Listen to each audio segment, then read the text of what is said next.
Hi, I'm John Maxwell.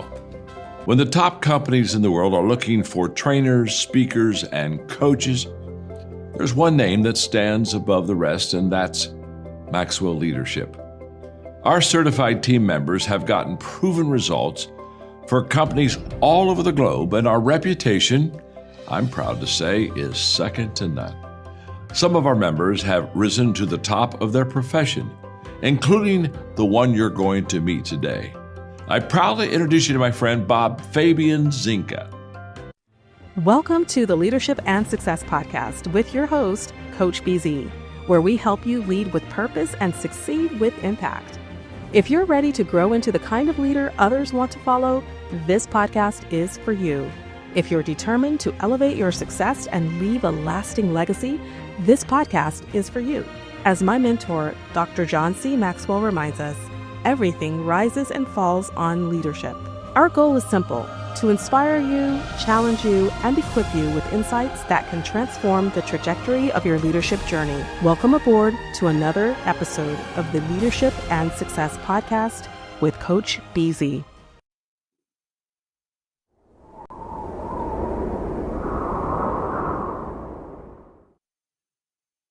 Imagine gaining the leadership skills that could redefine your career. Join Coach BZ on the Leadership and Success Podcast, where each episode delivers practical insights from world-class speakers, military leaders, and industry experts. We dive deep into what matters most: building resilient teams, leading through uncertainty, and navigating complexity with clarity and confidence. Every conversation is crafted for aspiring leaders like you who are ready to grow, lead, and make a lasting impact. Don't miss our powerful live sessions and recent highlights. Michelle Hayward on building diverse, high-performing technical teams. Ann Leslie on leading through global complexity and cybersecurity risk. Ron Carpenter AI exploring faith, resilience, and AI-powered leadership. Colonel Michelle G.I. Gardner-Ince on commanding influence from the battlefield to the boardroom. Chris Robinson on shifting from drift to drive in life and leadership.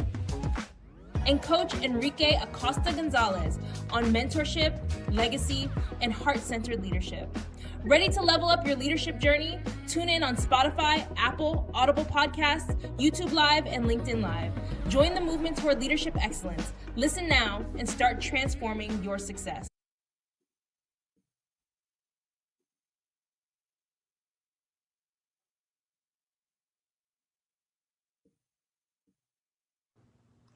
If you have nothing nice to say, I hope you have the nerve to say it anyway. It'd be a lie if I told you that being nice has never protected us. It has. It has kept many of us safe, served as a shield, a strategy, a way to survive.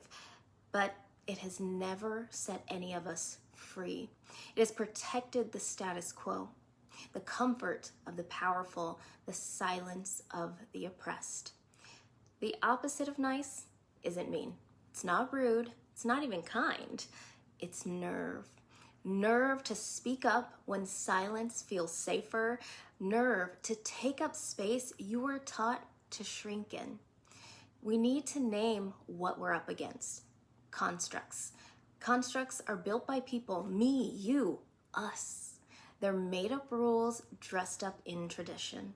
They are not sacred, not natural, not neutral, not forever. Their purpose isn't preordained. Their impact isn't inevitable. It's design, and anything designed can be dismantled. And niceness? Niceness is the mask we're told to wear when our truth is too loud. It asks us to bite our tongues until they bleed, and then smile like it didn't hurt. To swallow rage and call it grace, to laugh it off when we're breaking inside, to nod, to sit still, to be sweet, even when our spirit is screaming. I wrote The Price of Nice because I'm tired of being told to be palatable instead of powerful. It costs nothing to be nice. It's said like gospel. It's one of the greatest travesties of logic. It costs many of us everything: our truth, our dignity, our voice, to sit pretty, stay silent, and play nice while the world plays us. The stakes are too high. We weren't made to fit molds. We were made to shatter them, to name truths they spent lifetimes trying to bury, to become the stories they tried to silence, to upend what no longer serves us. It's not your job to shape shift into something safe for others. You didn't, I didn't rise from wreckage just to be buried in new ways. So I dare you, have a little more nerve today, tomorrow, every day after that. Power doesn't move for nice people. It moves when someone with the nerve demands that it does so.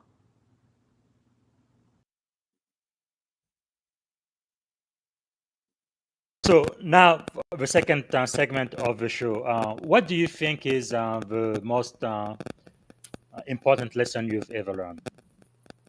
Just, Ever. Wow. No one's ever asked me that question. Good. Or one of maybe the greatest lesson you have learned. Yeah. Well, I think it's that everything is constructed. And I think that's important because, and it takes me back to the book, how I write about how nice is a social construct. And what is a social construct? Yes. It's literally a made up rule. Think about borders. What are borders? Imaginary lines we drew in the ground. Time. What is time? Money. What is money? Race. These are all made up rules. They're not inherently or empirically true. We made them up and we collectively agreed to them as the rules that we live by. And if something can be constructed, it can also be deconstructed, which is why I wrote a whole book about nice, because we need to deconstruct it. Yes. And that's what I've been doing the last 20 years, from deconstructing my obsession with being the nice girl to my faith, even to my beliefs about justice and the world and the workplace. If something can be constructed, it can be deconstructed. And those micro actions that I'm taking and hopefully giving others the blueprint for and the permission for, they build the momentum that we need to deconstruct and to build something great. Yeah, I think I'm just grateful. I'm so grateful that you are here, Professor Amira Barger. Thank you so much for being here and teaching us today. This has been really wonderful. Thank you. Cheers. Thank you. All right. All right, everyone. This was a great podcast. I hope you. All right, this is Coach Busy. Today we are going to have a 10-minute AI recap of the hour-long leadership conversation I had with Professor Amira Barger. And before we get to it, I'm being reminded, let's do our moment of gratitude, as is our custom on the show. So that's where we just take a moment, less than a minute, to just be grateful for one thing. So if you would put yourself in your happy place, close your eyes if you can, and think about one thing you are grateful for today. I think today I am really grateful that I have enough food in my house to feed my family. That sounds so small, but the truth is there are millions of children in America today who might be going hungry with this government shutdown. And for the life of me, I really can't believe I live in America, the greatest country in the world, because I'm originally from Africa, where I have seen kids, people in my neighborhood, pretty much, dying of hunger. And I can't believe that today it's possible for the greatest country, the wealthiest country in the world, to have our children go hungry at night. That's just unacceptable. But anyway, I am grateful that my kids are okay and we can eat today. So let us know what you are grateful for and type it in the chat. And also let us know where you are joining us from, what city, what state, and if you're outside of the US, what country. And while you listen to the AI recap, I want you to think about 2 to 3 takeaway from this episode. Please post them in the comment, and also if you have a leadership question for me, please type it in the comment as well. I also appreciate it if you tag someone, a teammate, a mentor, or a mentee who you believe needs a dose of courageous leadership, someone who needs to listen to this episode. So I do appreciate that. So we're going to get started by listening to a 5-minute review of the hour-long conversation I had with Professor Amira Barger. And after that, we are going to have the 10-minute AI recap made by my AI agent. Here we go. You know, we're all taught that being nice is a big part of being a good leader, right? But what if that's totally wrong? Today, we're digging into the work of Professor Amira Barger, who argues our obsession with nice might be the very thing holding us and our teams back. And this quote right here gets to the absolute heart of her argument. Nice doesn't dismantle inequity, courage does. What she's saying is that by always prioritizing comfort, by always trying to avoid friction, we might actually be preventing any real meaningful change from ever taking root. So this slide really breaks it down for us. On one side, you've got nice. It's all about keeping the peace, avoiding conflict, and valuing comfort. But on the other side, you have nerve. And that's about driving transformation, embracing discomfort, and valuing progress. That's the choice Barger puts in front of us. So, okay, let's really dig into the cost. Because according to Professor Barger, this obsession we have with being nice, it isn't free. Nope. It actually comes at a super high price. And a huge part of the problem, she says, is that we've just kind of inherited these ideas about niceness without ever really stopping to question them. They come from the stories we've been told our entire lives.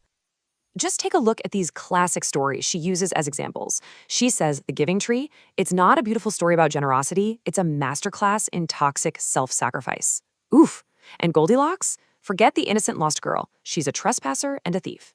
Barger believes these stories subtly teach us to just accept bad behavior to keep things comfortable. All right, so if nice is the problem, what's the solution? Well, for Barger, the antidote is really clear. And the best part is she gives us a practical framework for putting it into action. And listen, this next part is so important. She's not telling us to be mean. That's not the point at all. The opposite of nice isn't cruelty, it's nerve. It's about finding the courage to act and speak the truth, especially when it feels uncomfortable. And here it is, her 4-step cycle for making real change. First, you think. You actually challenge those beliefs you've inherited. Then you feel. You connect with real empathy, not just your own ego. That feeling then pushes you to do something, to take action, even if it's not perfect. And finally, you revisit. You look back, reflect on what happened, and figure out how to do it better next time. And here's the thing, right? This is not some one-and-done checklist. That's the crucial point. Real, lasting change is a cycle. As she says, progress needs constant maintenance. You have to keep practicing, think, feel, do, and revisit over and over again. Okay, so what does this actually look like in our everyday lives? I mean, how do we practice nerve?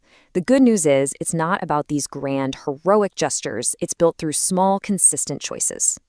Barger stresses that you can start small. She calls them micro actions. You don't have to jump in the deep end. You can just start with these tiny little acts of courage, and each one builds momentum for the next one. Here's a perfect example. Think about your next meeting. We've all been there, right? The meeting's wrapping up, and there's that one question nagging at you, but you stay quiet. Well, practicing nerve could be as simple as just asking that one extra question. Or how about this one? Happens all the time. A colleague is trying to make a point, someone interrupts them, and boom, the conversation just moves on. The active nerve here is so simple, but it's huge. You just step in and say, hey, I think Sarah was still finishing her thought. You just back them up. And this one is so common. You're in a meeting, someone says the hard thing, and you're thinking, yes, exactly. But you only tell them that in the hallway afterward. Barger's challenge is to find the nerve to say, I agree, right there in the room where it really, really counts. You know, to really get this idea of nerve, we have to pull apart 2 words we often confuse, nice and kind. And Barger uses this fantastic story to make the difference totally clear. Okay, check this out. Imagine you're freezing, you forgot your jacket. The nice person, the Californian in her story, walks by and says, oh my gosh, I'm so sorry you're cold, and just keeps on walking. But the kind person, the New Yorker, might look at you and say, you're a fool for forgetting your jacket. And then they take their own jacket off and give it to you. See the difference? Kindness isn't always smooth, but it's about action. It actually solves the problem.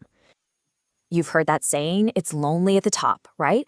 Well, this next quote just flips that whole idea on its head. Barger says, if it's lonely at the top, you're not really leading. You're just isolated. True leadership is about connection, not loneliness. And that brings us to our final and maybe most important section. What happens when we don't choose nerve? What are the consequences of choosing comfort over courage? What's the real cost of our silence? The big takeaway here is this. Silence is never neutral. It's not a passive choice. It's an active one. And man, is it expensive. For you, for your team, for your whole organization. So what are we actually paying with our silence? Well, first, you lose trust because people see problems just getting ignored. Then you lose innovation because new ideas are too scary to voice. You damage that sense of belonging, and ultimately, you're costing everyone, including yourself, the chance to reach their full potential. And look, this isn't just some academic theory for Barger, this is personal. She talks about being on a team that completely failed because everyone was too nice to call out a CEO's bad decisions. That failure is what made this lesson so real for her, and it's the foundation of her entire philosophy. And so we're going to end by turning that question back to you. It's something for all of us to think about, right? In our own lives, at our own jobs. What are you not saying? What conversations are you avoiding just to be nice? And really, what is the price of your silence? Welcome, everyone. Today we're diving into a powerful discussion on leadership that asks a bold question. Does nice really lead to progress? Right, because Professor Amira Barger argues that nice, as in keeping everyone comfortable, isn't what dismantles inequity. It's real courage, or as she puts it, nerve. Absolutely. And that idea, nice doesn't dismantle inequity, courage does, really packs a punch, doesn't it? Yep, exactly. So think about it. When leaders choose comfort over truth, it's like, they're building on shaky ground. Taking risks and speaking up, even when it stings, is what pushes real change. And her philosophy isn't just theoretical, it's deeply personal too. I mean, she grew up in Guam, in a family of ministers, where healthy, equitable service was a necessity rather than just an option. Right, and that's where her story gets so compelling. The whole journey from a small, underserved community to becoming an influential voice in both the military and tech sectors. Yep. And it's interesting how she contrasts the tradition of being nice with the need to be courageous. It's like she's saying, don't mistake quiet compliance for strength. Totally. That reminds me, she uses everyday examples, like in meetings. It's those micro actions, like asking one extra question or backing someone up publicly, that build the momentum of nerve. Yes, exactly. She's not saying the antithesis of nice is being mean. It's about tapping into nerve, that little extra bit of courage that redefines how we approach leadership. And this isn't just for polished boardrooms. It's a call to action for military officers, tech professionals, even community leaders. It's almost like she's challenging all the norms. I mean, look at her discussion on diversity. She redefines it as reality, saying diversity is not just a quota or a checkbox. It's about behavioral accountability. Right, precisely. When she speaks of diversity, she's basically challenging us to reflect on whether our actions truly embody our values.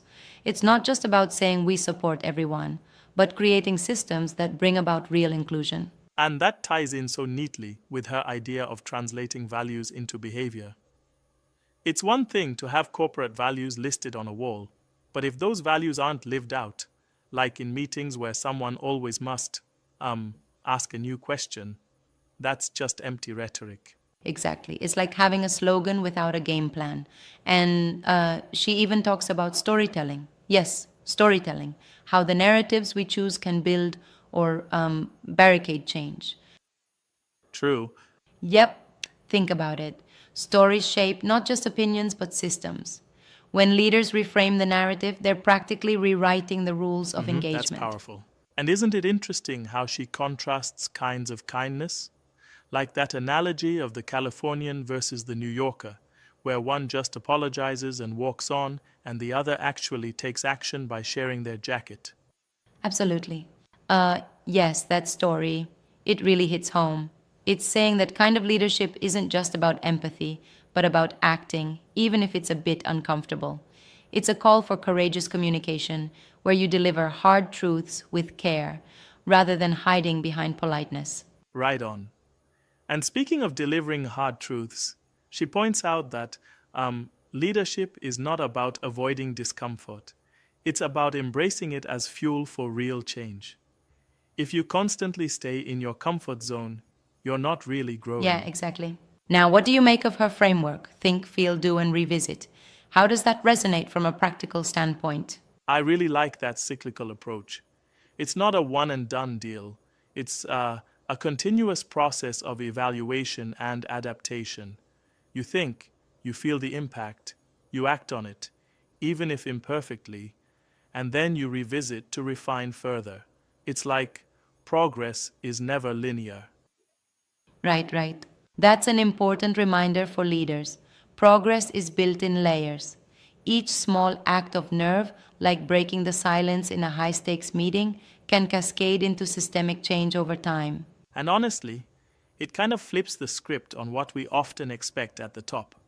Leadership, according to her, isn't about isolation at the pinnacle. If it's lonely at the top, you're doing it wrong. That's a strong Indeed. statement. Yes, because true leadership builds communities. It's about working with others, fostering trust, and creating a sense of partnership, not just a hierarchy where Absolutely. orders flow one way. And that community aspect is inseparable from servant leadership. Her idea is that every person contributes, like laying bricks to build a strong foundation, rather than ruling over them. True, and that builds resilience. One thing I find intriguing is her reflection on failure. She openly shares that playing nice sometimes leads to silence, and that silence can be really costly, costing trust, innovation, and even, collective potential. Exactly, and that's where she says failure makes lessons durable. It's like you learn by failing forward. You extract the learning patterns from every setback to refine your leadership style. I really appreciate that perspective. Failure isn't something to hide. It's a formative tool to build better strategies moving forward. Yeah. Another compelling lesson is her idea of deconstructing systems. She reminds us that everything, borders, money, race, is constructed. And if it can be constructed, it can be deconstructed and rebuilt. That's a radical yet hopeful approach. Right. It's a rallying cry to challenge the status quo and rebuild on a foundation of equity and shared purpose. It's a bit like re-engineering an old car. You keep the best parts, but you totally renovate the engine for better performance. And speaking of building, her thoughts on courageous communication are deep. Telling the truth with care may not come across as smooth, but it's precisely in that raw honesty that progress is made. That's right. Exactly. And the way she uses analogies, comparing leadership approaches in different parts of the country, really helps illustrate that sometimes action matters more than just feeling empathetic. Now, here's something that got me thinking. Her critique of comfort as a trap. I mean, does this mean being supportive and empathetic is less valuable? Well, not exactly less valuable, but she draws a distinction between passive comfort and active courage. Correct. It's not about being antagonistic or harsh. It's about having the nerve to motivate real change. It's like saying, I care enough to push boundaries and challenge the norms. That's a fair point. And let's not overlook her emphasis on mentorship and community. She credits mentors, trusted colleagues, and friends for her success.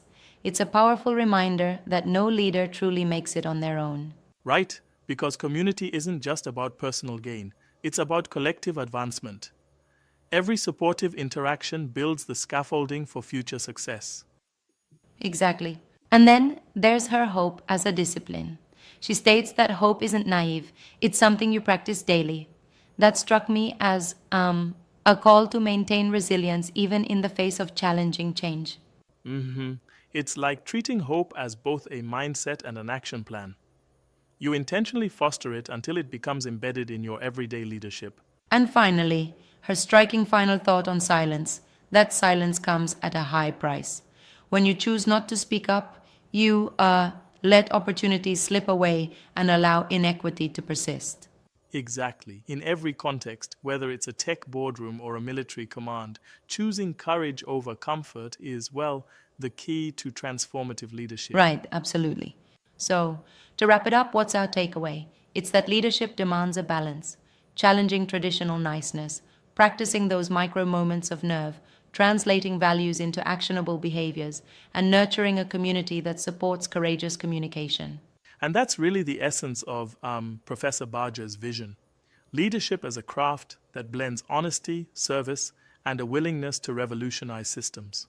Yep, nailed it. Whether you're stepping into a military command, heading up a tech startup, or leading in any capacity, remember that comfort may feel safe, but it's courage that propels change. It's about leaving people and places better than you found them. And it sounds like if we practice nerve in our micro actions, we not only transform ourselves but also inspire those around us to be brave and authentic. Exactly right. And that's our charge to continuously challenge inherited narratives by thinking, feeling, doing, and revisiting our actions. That's how we can, bit by bit, dismantle inequity and build inclusive, resilient communities. I love that. It's a reminder that leadership is an evolving journey, one that demands both action and reflection.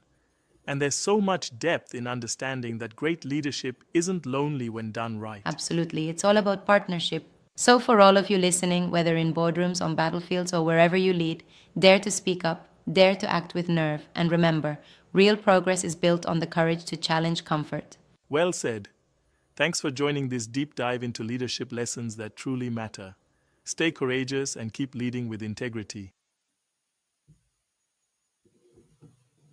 All right, that was The Price of Nice, and I encourage everyone to go ahead and watch the full episode. So that's season 4, episode 91, live with Professor Amira Barger. And also, I want to let you guys know that tomorrow I will have a 10-minute AI recap with the conversation I had with Carson V80, best-selling author, managing director at Microsoft, and sells all of them. Salesman on Fire is his brand. So uh, meet me here tomorrow around the same time. And then on Monday, I will have the honor and the pleasure of speaking with the one and only Dr. Marjorie James from Rhode Island. She's a president, founder, speaker, consultant, and coach. We're going to be talking about purpose, power, and potential. And then next Friday, this coming Friday, I have a great honor of interviewing General Glenn Van Erck, U.S. Air Force retired. He's the former commander for NORAD and U.S. NORTHCOM. We're going to be talking about AI, drones, decision space, and it is going to be a lot of fun. So join me there. We're going to be live on LinkedIn and on YouTube. So I don't see any questions on LinkedIn or YouTube, but I do want to acknowledge Michelle Ryder. Thank you so much for watching. She said, great job, Amira. I am here for micro action. Yes. And again, I want everybody to please go ahead and purchase the book, right? The Price of Nice. Why comfort keeps us stuck and for action by real change. And I also would like for everyone, if you are not already, to please follow Professor Amira Barger on LinkedIn, linkedin.com in Amira Barger. All right, this is it for today, and thanks again for watching. I'm going to play one more highlight from the hour-long leadership discussion I had with Professor Barger, and after that, I will see you tomorrow. Thanks again for being here. Bye. Michelle Mijun Kim, she has a book called The Wake Up, and it's one of those books that every time I pick it up, I learn something different from it. So that's a great read. She's an amazing facilitator, consultant, and activist also in the world outside of corporate spaces. This one doesn't need the introduction.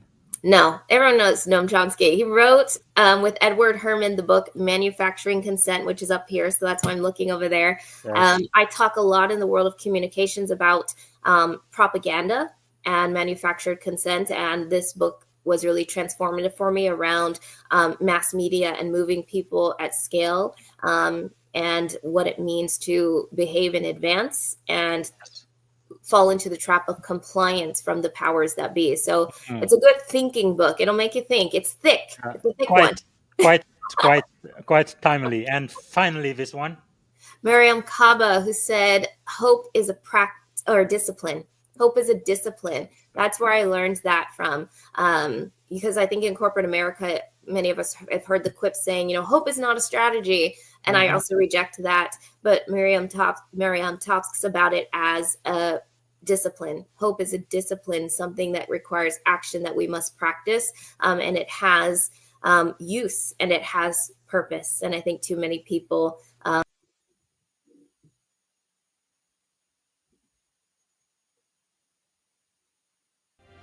Thank you for tuning in to the Leadership and Success Podcast with your host, Coach BZ. If today's episode added value to your leadership journey, be sure to subscribe, share, and join us again for more wisdom nuggets on how to lead better and achieve greater success. Remember, leadership is the most critical skill of our time. The world will always need leaders to inspire others, drive innovation, and execute meaningful strategy. So why not count yourself among the bold leaders shaping the 21st century? Until next time, stay inspired, stay committed, and keep leading with excellence.